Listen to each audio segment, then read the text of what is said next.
요한복음 1장. 태초에 말씀이 계셨습니다. 그 말씀은 하나님과 함께 계셨는데 그 말씀은 곧 하나님이셨습니다. 그분은 세상이 창조되긴 전에 하나님과 함께 계셨습니다. 모든 것이 그분을 통해서 지음을 받았습니다. 지음을 받은 것 중에 어느 것 하나도 그분 없이 지어진 것이 없습니다. 그분 안에는 생명이 있습니다. 그 생명은 세상 사람들을 비추는 빛이었습니다. 그 빛이 어둠 속에서 빛을 발하지만 어둠은 그 빛을 깨닫지 못했습니다. 하나님께로부터 보내심을 받은 요한이라는 사람이 있었습니다. 요한은 그 빛에 대해 증언하여 자기를 통해 모든 사람들이 믿음을 얻도록 하기 위함을 보냄을 받은 사람입니다. 요한 자신은 그 빛이 아니었으나 사람들에게서 그 빛에 대하여 증언하기 위해 온 것입니다. 참 빛이 있었습니다. 그 빛은 세상에 와서 모든 사람을 비췄습니다. 참 빛이 되신 말씀이 세상에 계셨습니다. 세상은 그분을 통하여 지음을 받았는데 그분은 알지 못하였습니다. 그분은 자기의 땅에 오셨으나 그의 백성들은 그분을 영접하지 않았습니다. 누구든지 그분을 영접하는 사람은 그분의 이름을 믿는 사람들에게는 하나님의 자녀가 되는 자격을 주셨습니다. 좋은 가문에 태어난 사람들만 하나님의 자녀가 되는 것이 아닙니다. 또한 어떤 사람의 계획이나 바람에 의해서 그리고 그들의 조상으로 말미암아 하나님의 자녀가 된 것도 아닙니다. 다만 그들은 하나님 자신이 그들의 아버지라는 사실 때문에 하나님의 자녀가 된 것입니다. 말씀이 사람이 되셔서 우리 가운데서 사셨습니다. 우리는 그분의 영광을 보았습니다. 그 영광은 오직 아버지의 독생자만이 가질 수 있는 영광이었습니다. 그 말씀은 은혜와 진리로 충만해 있었습니다. 요한이 그분에 대해서 증언하며 외쳤습니다. 내가 전에 내 뒤에 오시는 분이 계셨는데 그분이 나보다 더 위대한 것은 내가 태어나기 전에 존재하셨기 때문이다 라고 말했습니다. 그분이 바로 내가 말한 그분이다. 그분의 충만하신 것에서 우리 모두는 넘치는 은혜를 받았습니다. 그것은 율법이 모세를 통해서 주어졌지만 은혜와 진리는 예수 그리스도를 통해서 왔기 때문입니다. 지금까지 하나님을 본 사람은 아무도 없었습니다. 그러나 하나님이시며 아버지 곁에 계셨던 독생자이신 분이 우리에게 하나님의 어떤 분이신가를 알려주셨습니다. 요한이 증언한 내용은 이렇습니다. 예루살렘에 사는 유대인들이 제사장과 레위인 몇 사람을 요한에게 보내어 당신은 누구십니까? 라고 묻게 했습니다. 요한은 그 질문에 거절하지 않고 대답했습니다. 그는 분명하게 말했습니다. 나는 그리스도가 아닙니다. 그러자 그 사람들이 요한에게 물었습니다. 그럼 도대체 당신은 누구십니까? 엘리야입니까? 요한이 대답했습니다. 아니요. 나는 엘리야가 아닙니다. 그러자 그 사람들이 물었습니다. 장차 오시기로 한 그 예언자입니까? 요한은 또 대답했습니다. 아닙니다. 그러자 그들이 요한에게 말했습니다. 그렇다면 당신은 누구십니까? 우리는 우리를 보낸 사람에게 보고해야 합니다. 대답해 주십시오. 당신은 자신을 무엇이라고 생각하십니까? 요한은 그 사람들에게서 이사야 선지자의 말씀을 인용하여 대답했습니다. 나는 광야에서 주님을 위하여 길을 곧게 만들어라 하고 외치는 사람의 소리입니다. 보냄을 받은 유대 사람들 중에서 바리새인이 보낸 사람이 있었습니다. 그 사람들이 요한에게 물었습니다. 당신이 그리스도가 아니고 엘리야도 아니고 예언자다가 아니라면 왜 사람들에게 세례를 줍니까? 요한이 대답했습니다. 나는 사람에게 물로 세례를 줍니다. 그러나 여러분 가운데 여러분이 알지 못하는 사람이 서 계십니다. 그분은 내 뒤에 오시는 분이지만 나는 그분의 신발끈을 풀 자격도 없는 사람입니다. 이 모든 것은 요한이 세례를 주던 요단강 동편 베다니에서 일어난 일입니다. 다음날 요한은 자기에게 오시는 예수님을 보고 이렇게 말했습니다. 보십시오. 세상 죄를 지고 가는 하나님의 어린 양이십니다. 그분이 바로 내 뒤에 오시지만 그분이 나보다 더 위대한 것은 내가 태어나기 전에 존재하셨기 때문이다 라고 말했던 분입니다. 나도 이분이 누구신지를 알지 못했습니다. 그러나 내가 물로 세례를 주러 온 이유는 이분을 이스라엘 백성들에게 알리기 위해서입니다. 또 요한이 증거했습니다. 나는 성령께서 비둘기처럼 하늘로부터 내려와 그분 위에 머물러 계신 것을 보았습니다.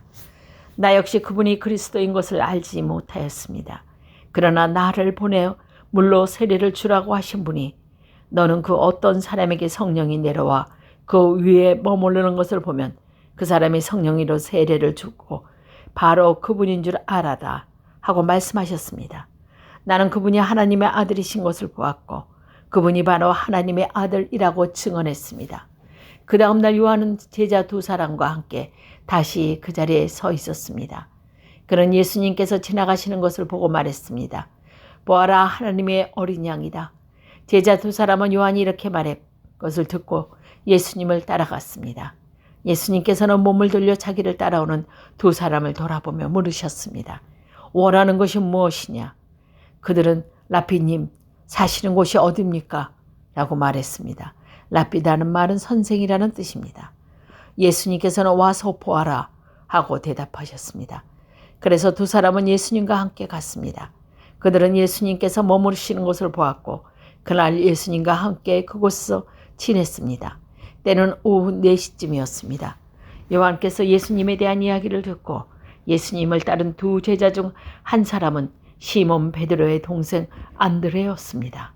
안드레가 첫 번째 한 일은 그의 형 시몬을 찾는 일이었습니다. 그는 시몬에게 우리가 메시아를 찾았어 라고 말했습니다. 메시아란 그리스도를 가리키는 말입니다. 그리고 나서 안드레는 시몬을 예수님께로 데려왔습니다. 예수님께서는 시몬을 보시고 내가 요한의 아들 시몬이구나. 이제 너를 게바라고 부르겠다 라고 말씀하셨습니다. 게바란 베드로란 뜻입니다. 다음날 예수님께서는 갈릴리로 가기를 원하셨습니다. 예수님께서는 빌립을 만나시자 그에게 나를 따라오너라 하고 말씀하셨습니다. 빌립은 안드레와 베드로와 같은 동네에서 벳사다 사람이었습니다. 빌립은 나다니엘을 만나고는 그에게 이렇게 말했습니다. 모세가 율법책에 썼고 예언자들도 거룩한 그분을 우리가 찾았다. 나사렛 사람 요셉의 아들 예수님이 바로 그분이시다. 그러나 나 다니엘 빌립에게서 나사렛에서 뭐 좋은 것이 나올 수 있겠느냐 라고 말했습니다. 빌립은 와서 보아라 하고 대답했습니다. 예수님께서는 나다니엘에게 자기에게 오는 것을 보시고 여기에 참 이스라엘 사람이 있다. 이 사람에게는 거짓된 것이 하나도 없다 라고 말씀하셨습니다. 나다니엘은 예수님께서 저를 어떻게 아십니까? 하고 물었습니다. 예수님께서 대답하셨습니다. 빌립이 너를 부르기 전 내가 무화과 나무 아래에 있는 것을 내가 보았다. 나다니엘은 예수님께 선생님, 당신은 하나님의 아들이시며 이스라엘의 왕이십니다. 라고 대답했습니다. 예수님께서는 나다니엘에게 내가 무화과 나무 아래에 있는 것을 내가 보았다고 말해서 나를 믿느냐? 그러냐 너는 그것보다 더 큰 일을 보게 될 것이다 라고 대답했습니다. 그리고 그들에게 내가 너희에게 진리를 말한다. 너희는 하늘이 열리고 하나님의 천사들이 인자 위에 오르락 내리락 하는 것을 보게 될 것이다 라고 말씀하셨습니다. 2장 3일째 되던 날에 갈릴리에 있는 가나라는 마을에서 결혼식이 열렸습니다. 예수님의 어머니도 결혼식에 참석하였고 예수님과 그분의 제자들도 결혼식에 초대받았습니다. 포도주가 바닥났을 때 예수님의 어머니가 예수님께 이 집에 포도주가 다 떨어졌구나 라고 말해 주었습니다. 예수님께서는 어머니 왜 저에게 이런 부탁을 하십니까? 저의 때가 아직 오지 않았습니다 라고 대답했습니다. 예수님의 어머니는 하인들에게 그분이 시키는 일은 무엇이든지 하여라 하고 말해 두었습니다. 그 집에 있는 돌로 만든 물 항아리가 여러 섞여 있었습니다. 그 항아리는 유대인의 정결 예식에 사용하는 항아리들이었습니다. 그것은 각각 물 2-3동이를 담을 수 있는 항아리였습니다. 예수님께서 하인들에게 항아리에 물을 채워라 하고 말씀하셨습니다. 하인들은 항아리에 물을 가득 채웠습니다. 그러자 예수님께서는 그들에게 자, 이제 그것을 퍼다가 잔치를 주관하는 사람에게 갖다 주어라 하고 말씀하셨습니다. 하인들은 물을 떠서 잔치를 주관하는 사람들에게 갖다 주었습니다. 하인이 떠다 준 물은 잔치를 주관하는 사람이 맛보았을 때 그물은 포도주가 되어 있었습니다. 그는 그 포도주가 어디서 난 것인지 알지 못하였지만 물을 가져온 하인들은 알고 있었습니다. 잔치를 주관하는 사람은 신랑을 불렀습니다. 그리고 그에게 사람들은 항상 처음에 좋은 포도주를 내놓고 주인들이 취한 다음에 값싼 포도주를 내놓은 법인데 당신은 지금까지 이렇게 좋은 포도주를 보관하고 계셨군요 하고 말했습니다. 예수님께서 이 첫 번째 표적을 갈릴리 가나에서 행하셨습니다. 거기서 그의 영광을 보여주셨습니다. 그러자 그 제자들이 그를 믿게 되었습니다. 그 일이 있은 후 예수님께서는 그의 어머니와 형제들과 제자들과 함께 가버나움이라는 마을로 가서 며칠 동안 머무르셨습니다. 유대의 명절인 유월절이 가까이 오자 예수님께서는 예루살렘으로 올라가셨습니다. 예수님께서는 성전들 안에서 소와 양과 비둘기를 팔고 있는 사람들과 또 상에 앉아서 돈을 바꿔주는 사람들을 보내셨습니다. 예수님께서는 큰으로 잭찍을 만들어 양과 소를 비롯하여 모든 짐승을 성전뜰에서 쫓아내셨습니다. 예수님께서는 돈 바꾸는 사람들의 상을 뒤엎으시고 그 사람들의 돈을 흩으셨습니다. 그리고 비둘기를 파는 사람들에게 명령하였습니다. 이것들을 여기에서 치워라. 내 아버지의 집을 시장터로 만들지 마라. 그때 제자들은 성경에 주님의 집에 대한 나의 열심이 불처럼 나를 삼켜버렸다 라고 기록된 것을 생각하였습니다. 유대인들은 예수님께서 당신은 당신에서 이런 일들을 행할 권리가 있다는 것을 증명할 무슨 표적을 행할 수 있습니까? 하고 물었습니다. 예수님께서는 이 성전을 허물어라. 그러면 내가 3일 만에 이것을 다시 세우겠다라고 대답하셨습니다. 그러자 유대인들은 이 성전을 건축하는데 36년이 걸렸는데 당신이 3일 만에 다시 세우겠다는 겁니까? 라고 반문했습니다. 그러나 예수님께서 말씀하신 성전은 그분 자신의 몸을 가리키는 것이었습니다. 예수님께서 죽은 자 가운데서 부활하신 후에 그분의 제자들은 예수님께서 이렇게 말씀하신 것을 기억하였고 그들은 성경과 예수님께서 하신 말씀을 믿었습니다. 예수님께서 예루살렘에 계시는 유월절 기간 동안 많은 사람들이 그분이 행하는 표적을 보고 예수님을 믿었습니다. 그러나 예수님께서는 모든 사람을 알고 계셨기 때문에 자기 자신을 그 사람에게 맡기지 않았습니다. 예수님께서는 사람들의 마음속에 무엇이 들어있는지 알고 계셨기 때문에 사람에 대해서 어느 누구의 증언도 필요가 없었습니다. 3장 바리새인 중에 니고데모라고 하는 사람이 있었습니다. 그는 유대 공의원 의원 중 한 사람이었습니다. 어느 날 밤 니고데모가 예수님을 찾아왔습니다. 그는 선생님, 우리는 당신이 하나님께로부터 오신 선생님이라는 것을 압니다. 하나님께서 함께 하시지 않았다면 아무도 선생님께서 하셨다는 일을 행할 수 없었습니다. 라고 말했습니다. 예수님께서 대답했습니다. 내가 너에게 진리를 말한다. 누구든지 다시 태어나지면 하나님의 나라를 볼 수 없다. 니고데모가 예수님께 물었습니다. 사람이 이미 나이가 많아 어른이 되었는데 어떻게 태어날 수 있겠습니까? 어머니 태안에 들어가 2번이나 태어날 수 있겠습니까? 예수님께서 이렇게 대답하셨습니다. 내가 너에게 진리를 말한다. 누구든지 물과 성령으로 태어나지 않는다면 그 사람은 하나님의 나라에 들어갈 수 없다. 사람이 육체적으로 그의 부모로부터 태어났지만 영적으로는 성령으로부터 태어난다. 내가 너에게 다시 태어나야 한다라고 말하는 것에 너무 놀라지 말라. 바람은 제 맘대로 부는 것이다.